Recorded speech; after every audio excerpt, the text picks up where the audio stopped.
Salut la tribu, c'est Xavier. Bienvenue à tous pour cette nouvelle vidéo où aujourd'hui on va parler de money management et de placement de stop.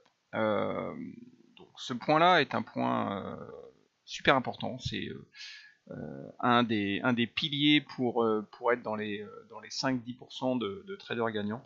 Parce que même si vous avez toutes les meilleures patterns du monde et un mauvais money management, vous pouvez perdre de l'argent. Donc ça reste un point extrêmement important. Donc on va parler de ça tout de suite avec un petit fichier Excel que l'on va faire ensemble. Donc on va partir du capital. Le capital c'est le point le plus important. Donc vous partez là-dessus. Imaginons que vous ayez 10 000 euros de capital. Donc on va le noter, hop, 10 000 euros de capital.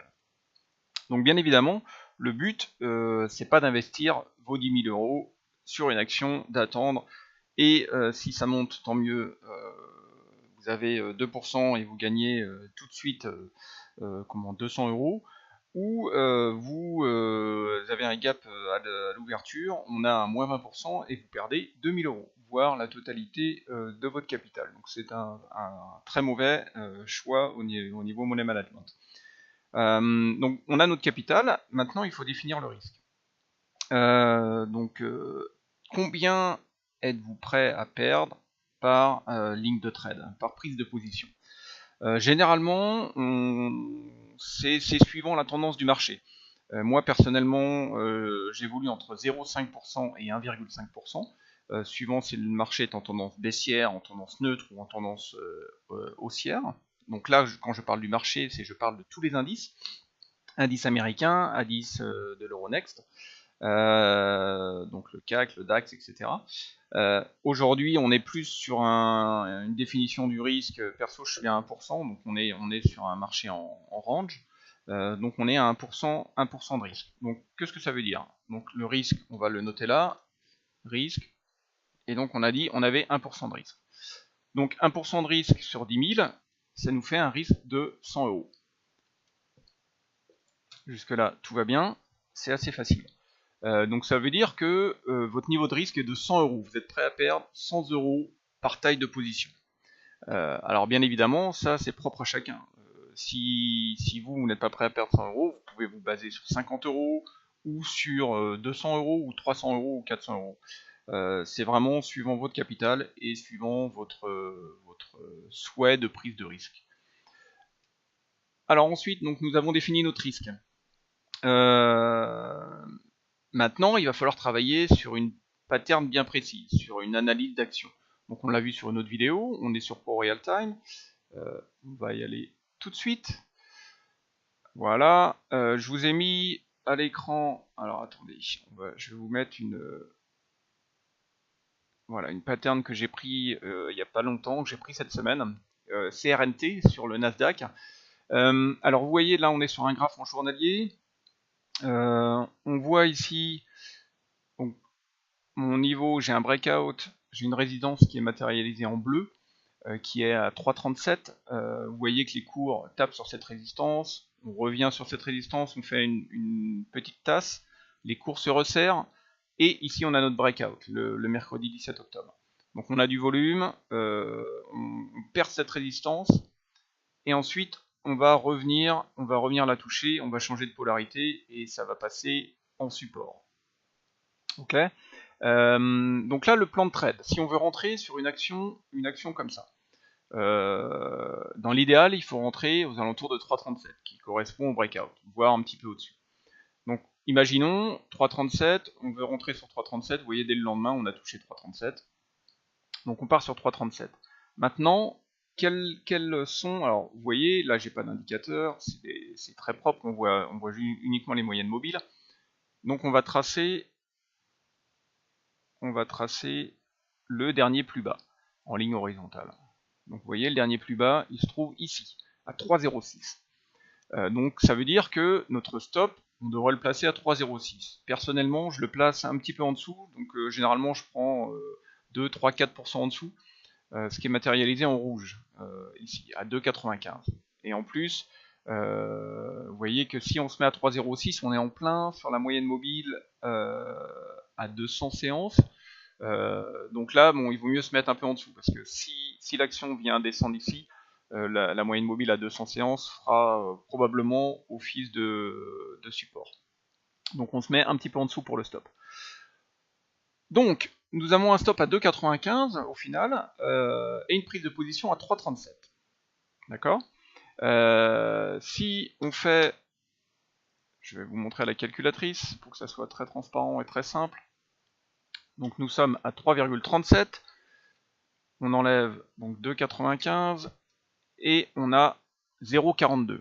0,42 que l'on reporte sur 3,37 et on obtient 3,79, ce qui est notre objectif. Donc on a un start, le start est à 3,37, donc la prise de position. Nous avons un stop qui est à 2,95 et nous avons un objectif qui est à 3,79. Alors bien évidemment, l'objectif, si on souhaite, si on a un stop à moins 10, on va mettre notre objectif à plus 10, mais bien évidemment, c'est pas une chance sur deux. Au niveau de la prise de position, on doit avoir un objectif qui est beaucoup plus fort que le stop potentiel, que la perte potentielle. Là c'est le cas parce qu'on est sur un breakout et la prochaine résistance techniquement est à 4,09. Donc on a défini les lignes, on a notre plan de trade qu'on a à l'écran pour cette action.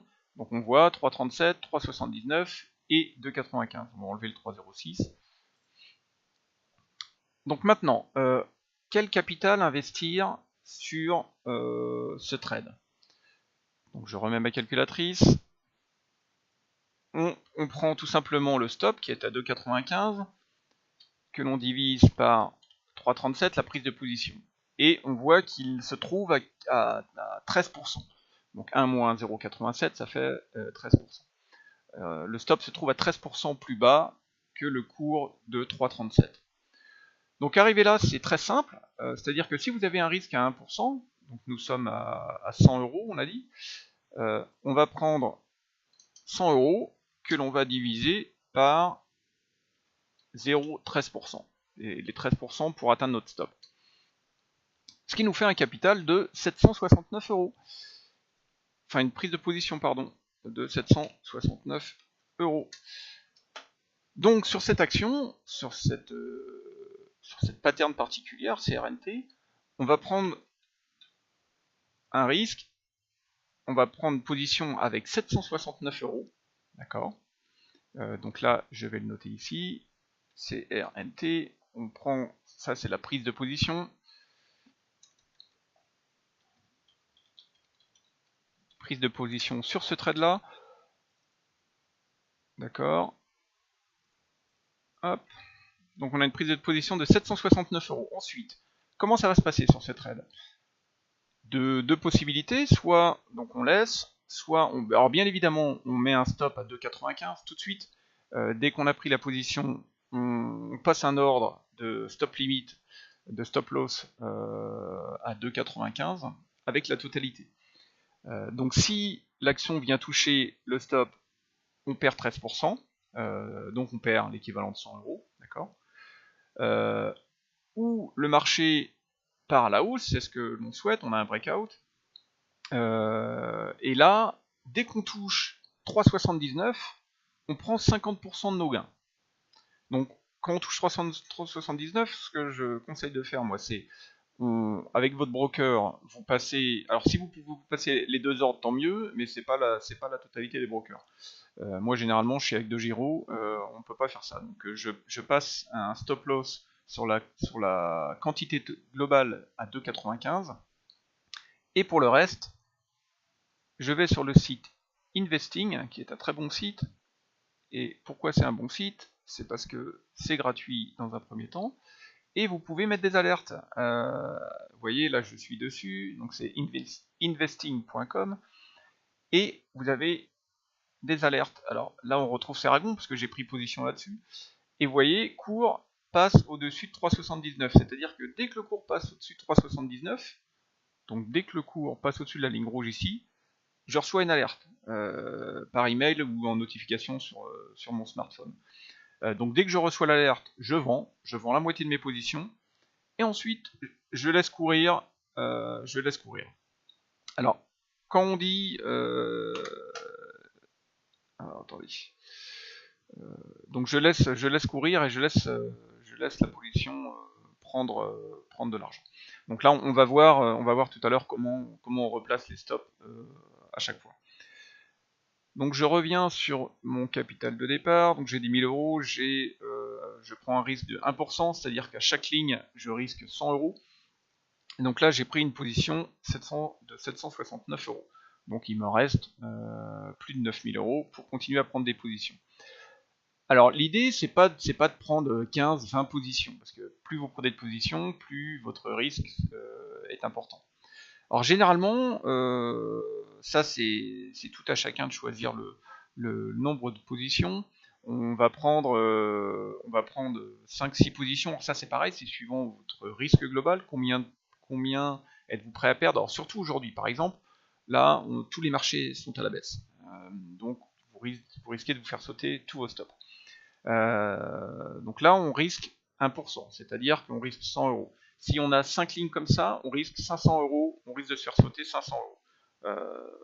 Donc techniquement, on se fait sauter 5% de notre capital.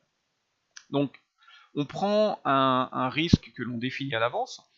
Donc je vous ai déjà dit, soit au départ vous prenez un risque par ligne, et ensuite vous prenez un risque par portefeuille, risque par sur le capital, risque global. Donc on va l'appeler risque global. Et sur ce risque global, on va dire qu'on est prêt à perdre par exemple 500 euros. Donc on a un risque global de 5%. Donc si on a un risque global de 5%, donc ça tout est paramétrable, c'est vous qui choisissez, c'est vous, suivant votre souhait de gestion de risque. Alors bien évidemment, si on est sur un marché baissier, on va prendre un risque minimum, parce que si on ne prend pas d'action à la baisse, c'est-à-dire de vente à découvert, et que l'on prend uniquement à la hausse, là on va définir un risque vraiment minimal. On va être à un risque à 0,5% avec un risque global à 5 points. Parce que de toute façon il y aura peu de breakout sur le marché. Donc là, risque global 5%, ça veut dire que on peut aller jusqu'à 5 lignes. 5 lignes à risque. Donc là, on a pris une position ici, on va dire qu'on prend une autre position de l'action XXX, une autre action NNN, VVV et TTT. Et là, imaginons, parce que là, effectivement, on avait un risque de 13%. Si on a un risque un peu plus faible, on va prendre une position à 1000 euros. Ici, on va prendre une position, peut-être une action super spéculative, donc on va être à 400 euros, puisqu'on a un risque qui est beaucoup plus élevé par rapport à ce qu'on a vu au début. Je vais vous montrer par exemple une autre prise de position que j'ai faite la semaine dernière, qui est sur Viking Thérapeutique. Alors là, bon, c'est un point un petit peu particulier. Je suis sur une conso après breakout. Alors vous voyez, il y a un gros breakout ici. Attendez, d'ailleurs, s'il est peut-être en hebdo. Ouais, voilà, c'est ça. Je l'avais pris en hebdo. Donc là, Viking Thérapeutique, VKTX sur le Nasdaq. Vous voyez qu'on a un breakout la semaine du 17 septembre, assez fort, avec des forts volumes. C'est le deuxième, on en avait déjà un au mois de mai. Vous voyez que depuis on a quand même une augmentation des volumes. Donc là on a une prise de position qui est très intéressante. On a notre résistance qui était à 13,37. Donc vous voyez encore, j'ai placé mon plan de trade 1 à 9,53. Vous voyez, c'est le dernier plus bas, on est là.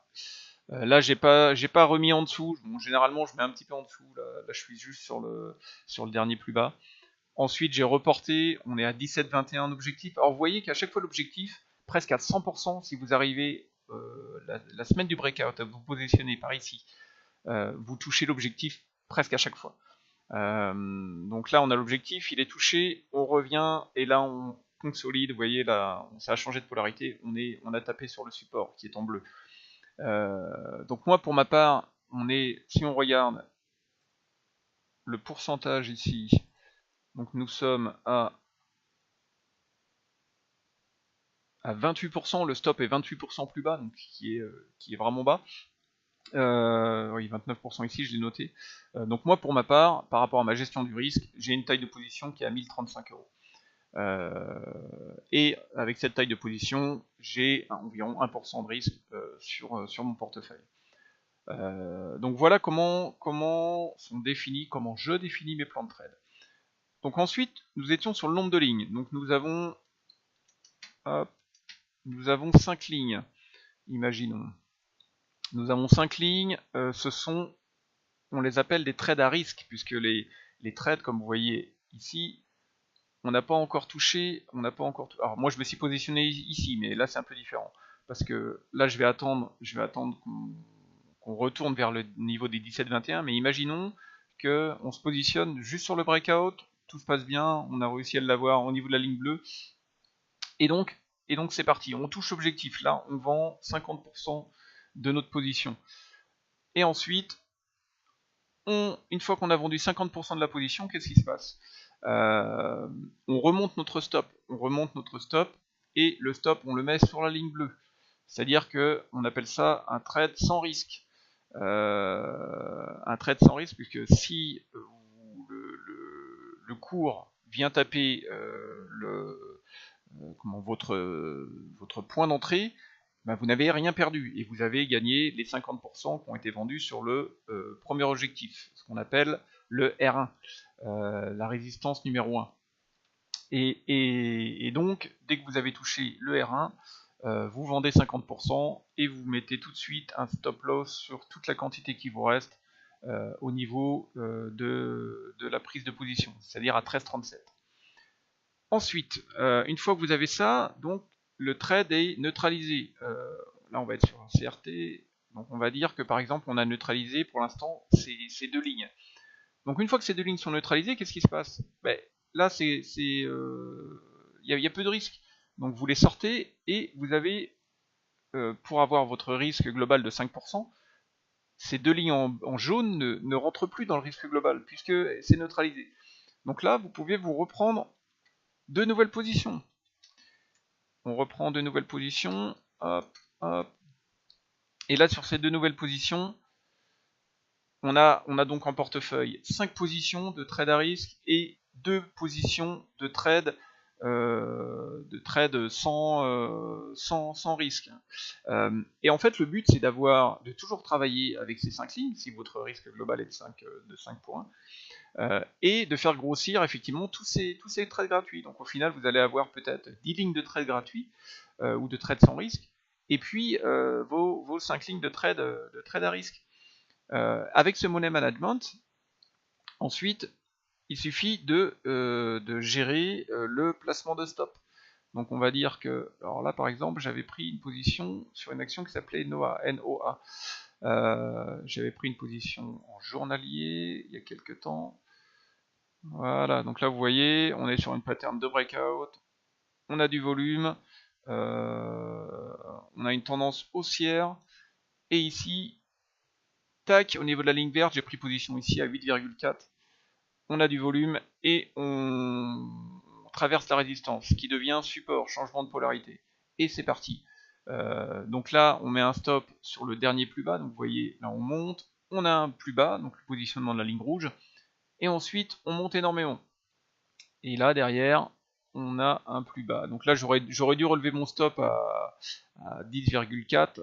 En fait là je me suis fait un peu surprendre par les marchés, j'avais pas regardé, donc j'ai laissé mon stop à 9,72, ce qui est un peu dommage puisque l'action était montée jusqu'à 12.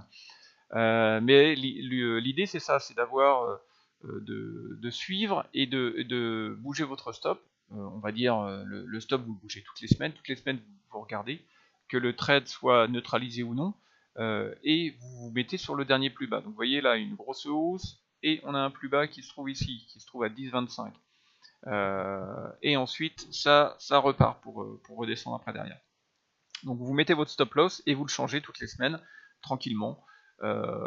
Et bah, si le stop loss est touché, bah, écoutez, de toute façon, vous sortirez en gain et il n'y aura pas de souci. Le point le plus important, c'est vraiment de ne pas sortir des bornes que vous avez définies. C'est-à-dire votre risque est calculé sur un pourcentage précis, votre risque global est calculé sur un pourcentage précis, et vous ne sortez jamais de ces bornes-là.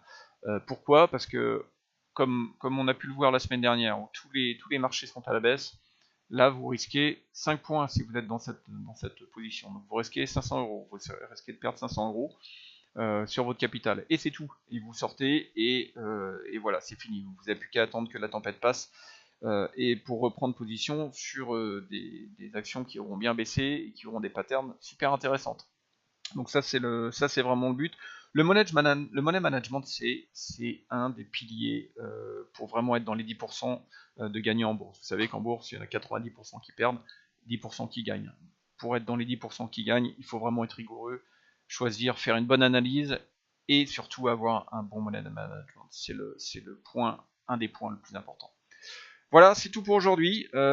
N'hésitez pas, si vous avez des questions, n'oubliez pas le petit pouce pour m'encourager et abonnez-vous pour voir mes futures vidéos. À bientôt la tribu, bye bye.